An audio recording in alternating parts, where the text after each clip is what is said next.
Olá, queridos de Deus, graça e paz. Que a bênção do nosso Deus esteja sobre a sua vida, sobre o seu lar neste momento. E ao meditar na palavra de Deus, que a palavra lhe encontre com o coração aberto a recebê-la não apenas com inteligência, mas com fé, para que ela seja aplicada à sua vida, causando o impacto que Deus quer. E assim lhe dando ânimo e força para viver e vencer em nome de Jesus. Creia nisso.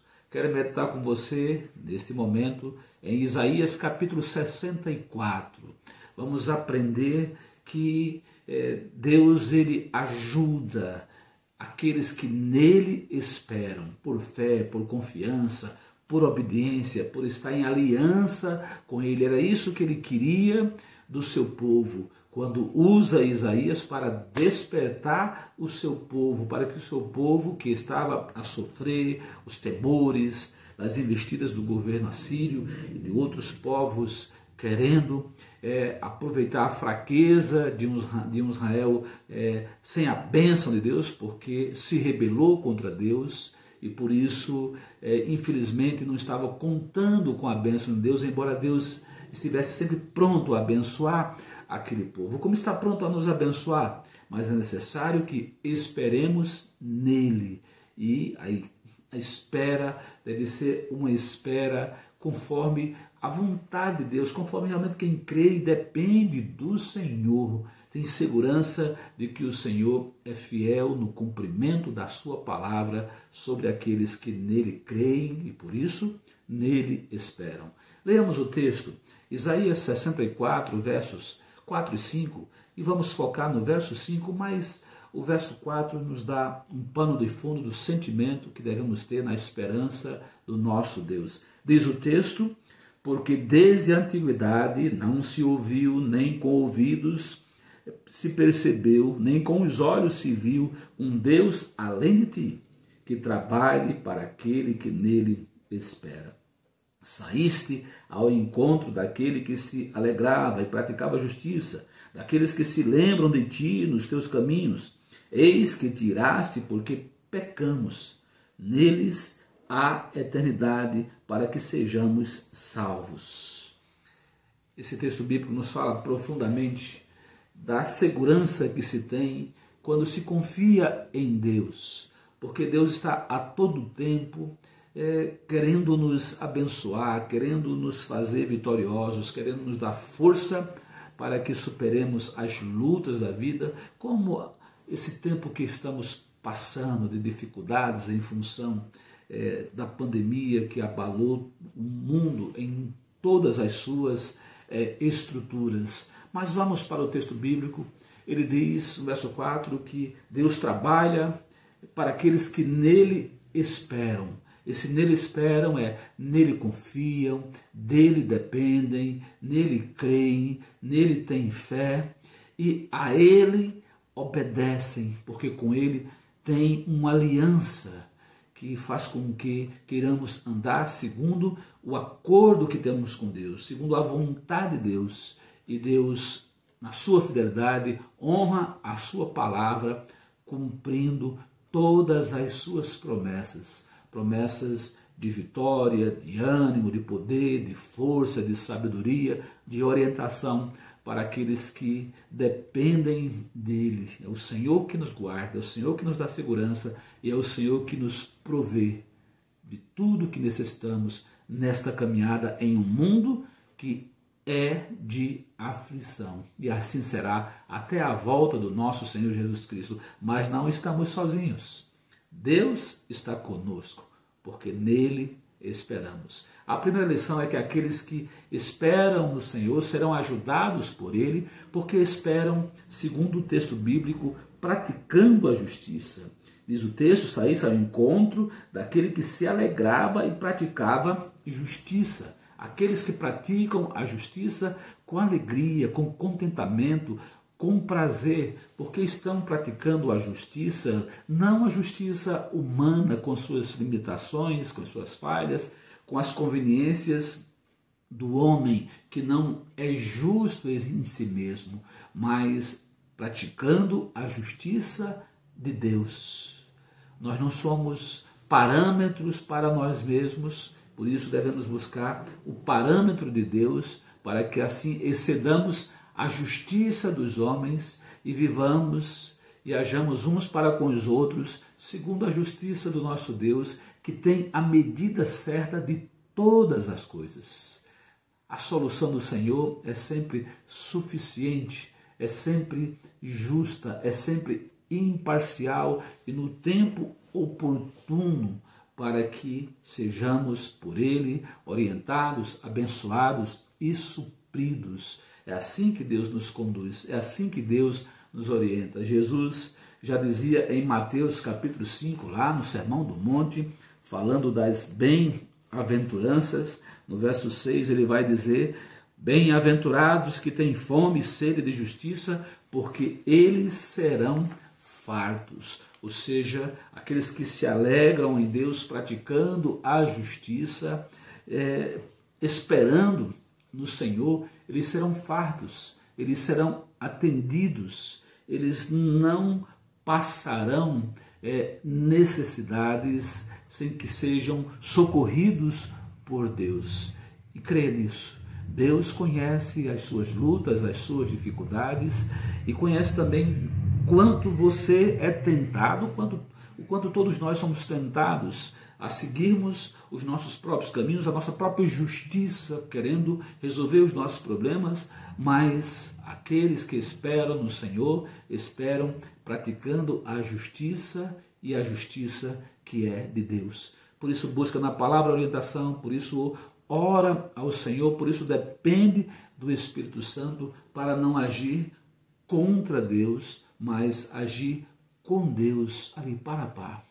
Porque o agir daqueles que esperam em Deus é aprovado por Deus e glorifica a Deus, também proclama a Deus, trazendo outros o conhecimento da justiça do Senhor, que é a justiça também, que age por misericórdia, graça, nos perdoando, nos salvando e em tudo nos encaminhando a glorificarmos o nome dele. Mas a palavra também nos orienta, deixando claro que aqueles que esperam no Senhor, Deus os ajuda porque eles esperam praticando a justiça com alegria, mas também se lembrando de Deus, de quem é Deus, da pessoa de Deus.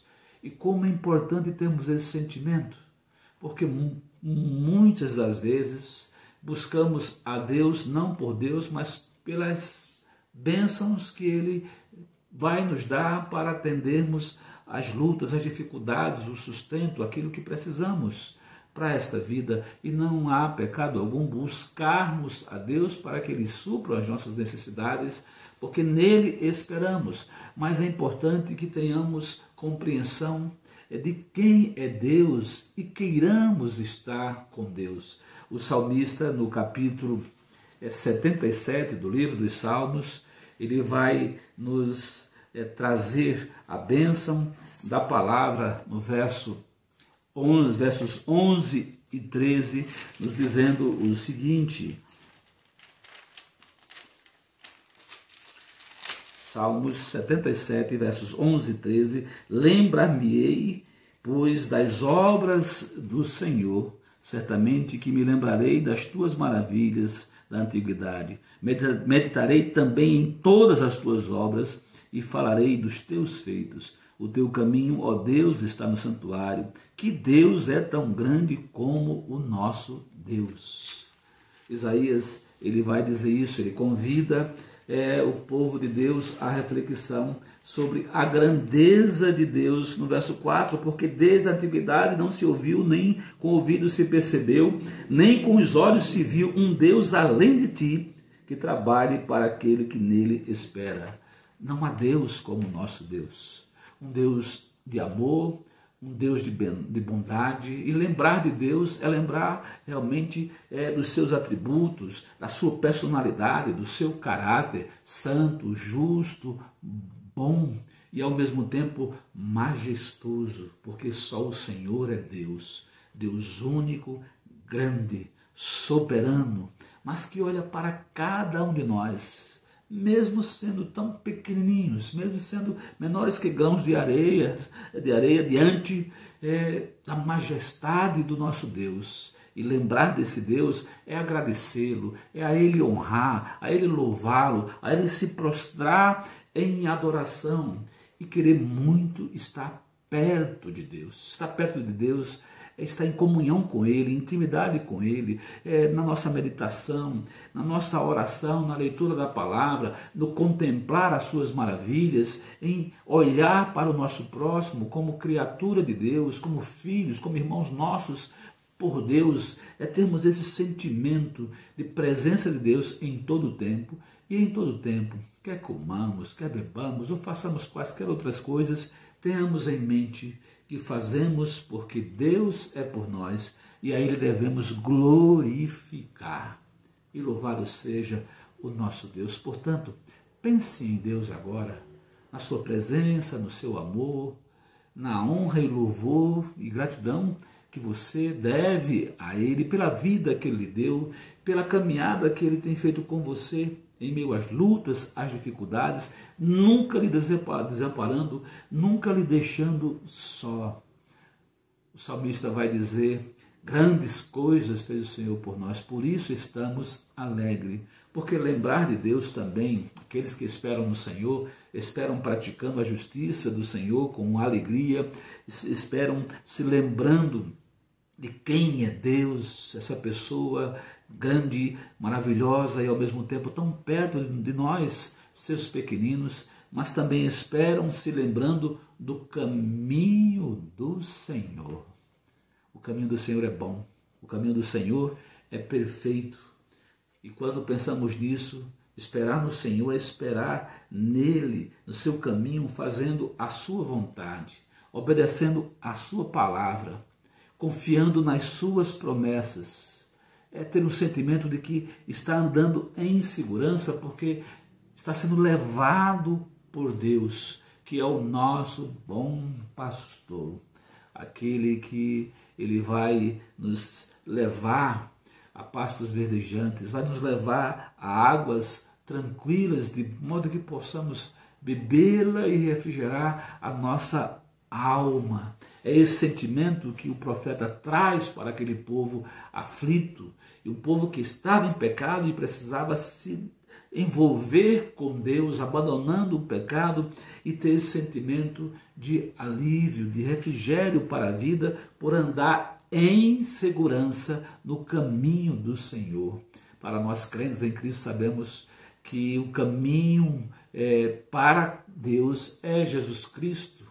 Ele mesmo diz: eu sou o caminho, a verdade e a vida, ninguém vem ao Pai senão por mim, porque Jesus é a realização de toda a vontade de Deus, boa, perfeita e agradável para nós. Jesus Cristo é a palavra que devemos obedecer, é a figura que devemos mirar como ideal de caráter para a nossa vida, de temor e sujeição a Deus, bem como amor para com Deus e amor para com o próximo. É aquele que é, como ele mesmo disse, o bom pastor, que dá a vida pelas suas ovelhas, para segurá-las, protegê-las, provê-las em todas as suas necessidades. Mas aqueles também que esperam no Senhor, esperam praticando a justiça que alegra a Deus, sim, que é a justiça do próprio Deus, esperam no Senhor, lembrando de quem é Ele, a pessoa de Deus, de amor, de benignidade, de providência, porque realmente nos quer pertinho dele, e também espera nele, se lembrando do caminho do Senhor a seguir, não se afastar dele, que é o caminho da palavra, que é o próprio Jesus, e esperam nele, buscando se afastar dia após dia do pecado. O povo de Israel sofria porque preferiu permanecer no pecado, se rebelando contra Deus e sendo semelhante àqueles que não tinham Deus, vivendo a corrupção do mundo, a idolatria do mundo, a promiscuidade do mundo e não a santidade do nosso Deus, a piedade do nosso Deus, uma vida consagrada ao Senhor como o único Deus que é mais do que cultuá-lo em atos de cultos públicos ou até na individualidade, mas ter a identidade de Cristo, do próprio Deus na sua vida, no seu coração, no seu caráter, a se conduzir em plena comunhão com Deus, em uma vida purificada pelo sangue de Jesus Cristo, pelo próprio Deus. Uma vez se achegando a Deus, deixa-se o pecado de lado e Deus prevalece sobre a nossa vida e a Ele estamos dizendo: Senhor, mesmo tentados pela nossa própria carne, pelos nossos próprios olhos, tentados pelo diabo, tentados pelo mundo, preferimos andar na Tua palavra, na Tua verdade, porque em Ti esperamos e não há Deus como o Senhor. E não há nada melhor do que as promessas que Tu tens cumprido para com a nossa vida. Não há nada melhor do que as Tuas obras. E as queremos sobre nós, porque sem ela nada somos e sem ela nada podemos, especialmente o poder maior que queres que exerçamos, que é, na glorificação do Teu nome, proclamarmos a salvação que o Senhor providenciou por amor a nós, através do Teu Filho Jesus Cristo. Creia nisso e se alegre no Senhor, esperando nele, praticando a sua justiça, lembrando quem é o nosso Deus, tão maravilhoso Deus, andando conforme a sua vontade, nos seus caminhos, planos perfeitos, veredas para os justos, e com isso deixando cada vez mais o pecado para trás e seguindo em novidade de vida por Cristo Jesus. E que Ele lhe abençoe, que a graça do Senhor esteja sobre você, lhe revestindo, lhe envolvendo com o amor do nosso Deus, no agir do Santo Espírito dele, lhe encaminhando cada vez mais nessa comunhão maravilhosa com o nosso Deus. Que assim seja sobre a sua vida. Em nome de Jesus. Amém.